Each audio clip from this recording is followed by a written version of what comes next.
Hello बच्चों, welcome back to my channel. और परसों आप लोग के बायोलॉजी के बोर्ड एग्ज़ाम, तो एक इम्पॉर्टेंट टॉपिक मैं आप लोग के सामने शेयर करना चाहती हूँ from genetics, that is pleiotropy.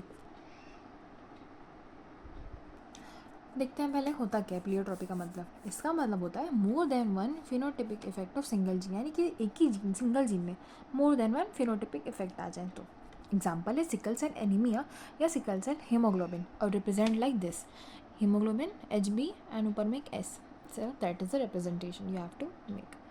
अब देखते हैं कि इस डिसऑर्डर में होता क्या एक्चुअली में, पहले ये समझ लेते हैं।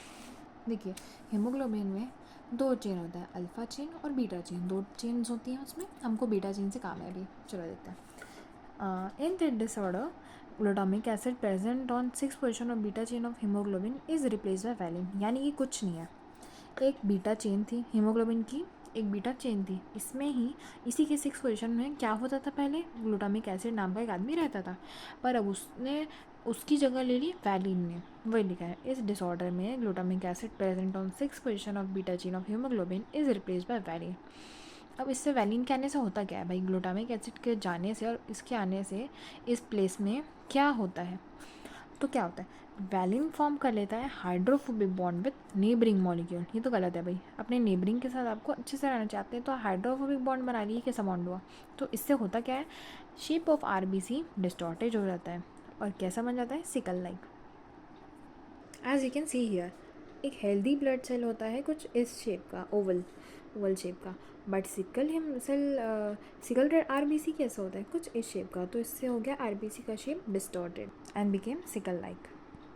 अब क्या होगा, सर्च RBC, जो ऐसे सिकल वाले जो RBC होते हैं ना, लाइक दिस वाले RBC, ये क्या करते हैं, ये स्टक हो जाते हैं ब्लड वेसल्स में और ब्लड क्लॉट करा देते हैं, या फिर हार्ट का इशू भी हो सकता है। ब्लड में प्रॉब्लम है तो हार्ट में प्रॉब्लम होती है, राइट। तो ये देखिए, यहाँ पर देखिए हेल्दी RBC है और इसके ब्लड फ्लो कुछ इस तरह होते हैं, पर सिकल सेल RBC है तो इसके ब्लड फ्लो ऐसे होते हैं, यानी कि ब्लॉकेज का यहाँ पे खतरा है।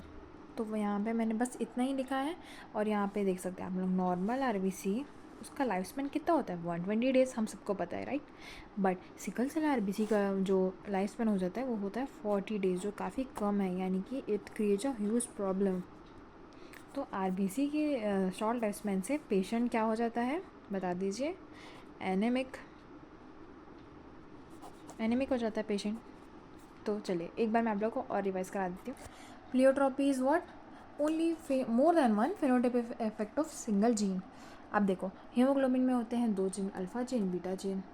यहाँ पे हमको बीटा चेन को देखना है। इस डिसऑर्डर एग्जांपल है इसका सिकल सेल हीमोग्लोबिन। इस डिसऑर्डर में क्या होता है, glutamic acid present on 6 position of beta chain of haemoglobin is replaced by valine.